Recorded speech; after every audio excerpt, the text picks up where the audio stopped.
Construction fails, how owners reps fail. In this video, this is going to be a how-to on how you can tank it and absolutely just literally fail at being an owner's representative. This is really helpful because if that was your intention, this is your how-to. And if you don't want to do it, you just do the opposite of what's in the video. So you're going to learn, why are most contractors afraid of owner's reps and the consequences of having them? And why do they cause so much dread when the position is done wrong? So I hope you're going to enjoy this how-to video, and we're going to get started right now.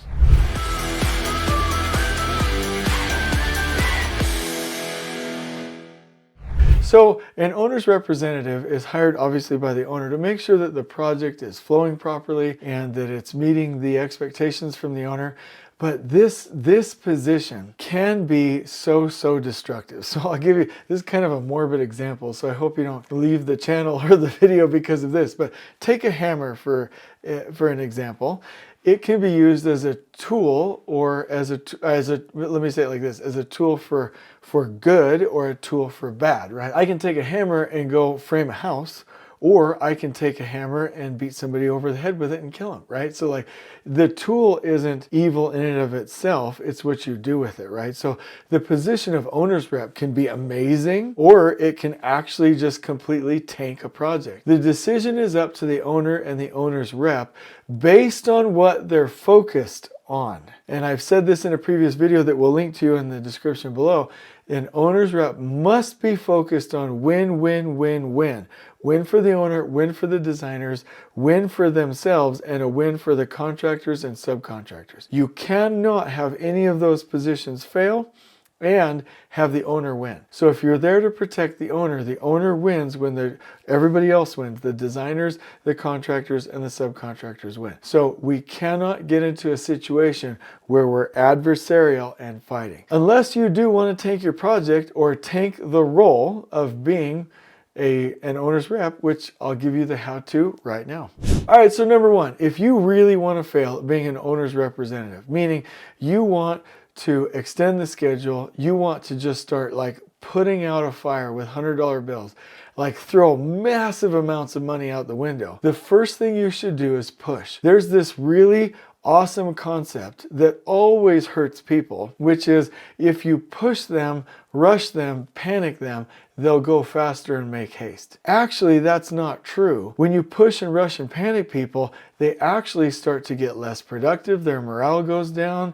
You extend durations. There's rework. There's productivity loss. There's communication problems, right? So when you push a contractor or trade partners, you can really hurt their productivity and put them into like this mad panic. So if you were really wanting to tank your role and do a horrible job, that's exactly what you should do. You should panic them, because instead of having a consistent flow, a path, a nice schedule, enough capacity, enough time to plan, instead of doing that, who wants to do that? Let's just go ahead and push them, rush them, and panic them. That way, what we can do is create busyness. The owner will see that busyness and be like, oh my gosh, people care and they're doing stuff, right? Then the people on the construction site will start to work more hours. They'll be away from their families. They'll get tired. Morale will go down and we'll have more work to do. Actually, you know what? I actually just thought about this.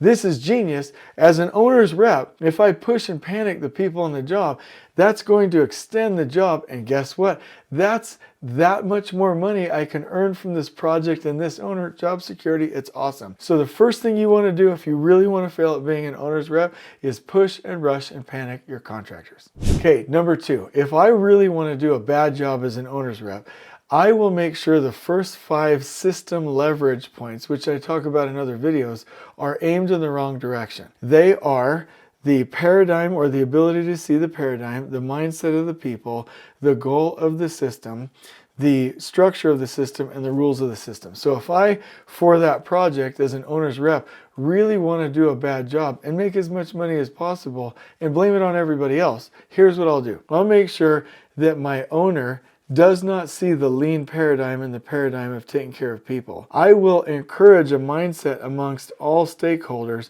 that we should rush and push and panic people. I will make sure that the goal of the system or the project isn't to finish on time and isn't to be under budget and isn't to go well, but it's actually to look busy so I as an owner's rep can get more money and look like I'm the hero and I have to go save people. This is job security and I get significance from this. I will also make sure that the structure creates more work and allows me the maximum amount of control, and that I take as much autonomy from the general contractor and trades as possible, and I'll make sure that the rules are set up so that they lose money, they lose productivity, and I can set up a court case against them in case this all goes down. But in the meantime, I'm going to keep it just between too bad and like bad enough, right? In this realm where I extend my fee, have job security, and create as much chaos as I can so I look like the hero. Step number 3, if I really as an owner's rep want to tank my job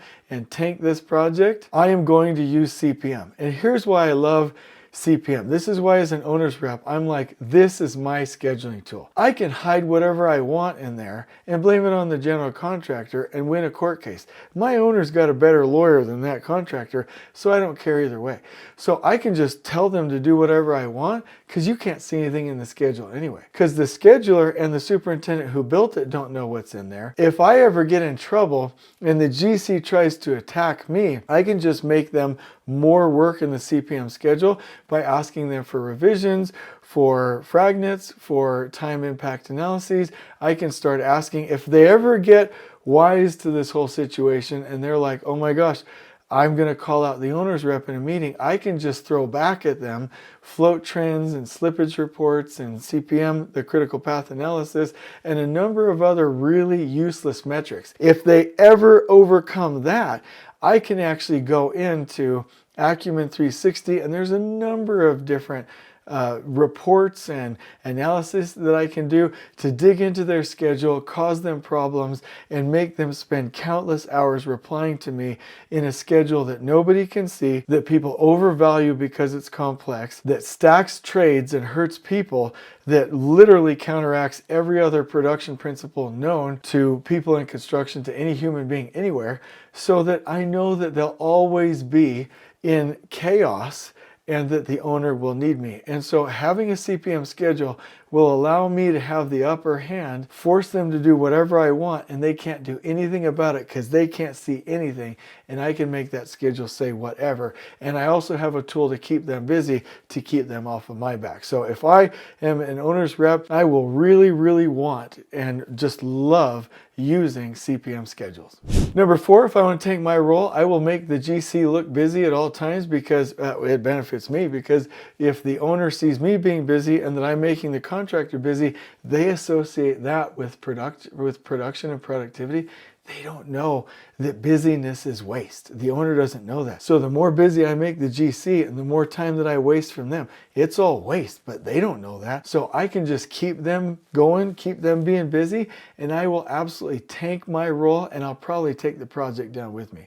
The other thing that I can do is move most of my communication into emails and into reports and into like any kind of wasted effort that I'm asking the general contractor for, from a schedule, from a narrative standpoint, from a monthly update standpoint, in daily reports. I will nitpick them and make sure that all of my communication goes from verbal, like person-to-person trusting communication, to written CYA type communication and emails. You know, I've always believed that emails are an amazing way to document pointless and contentious communication that's caused from not having trust and good communication in the first place. So I love this. The more I can rely on emails, that's more busy work, which is the item that I talked about before.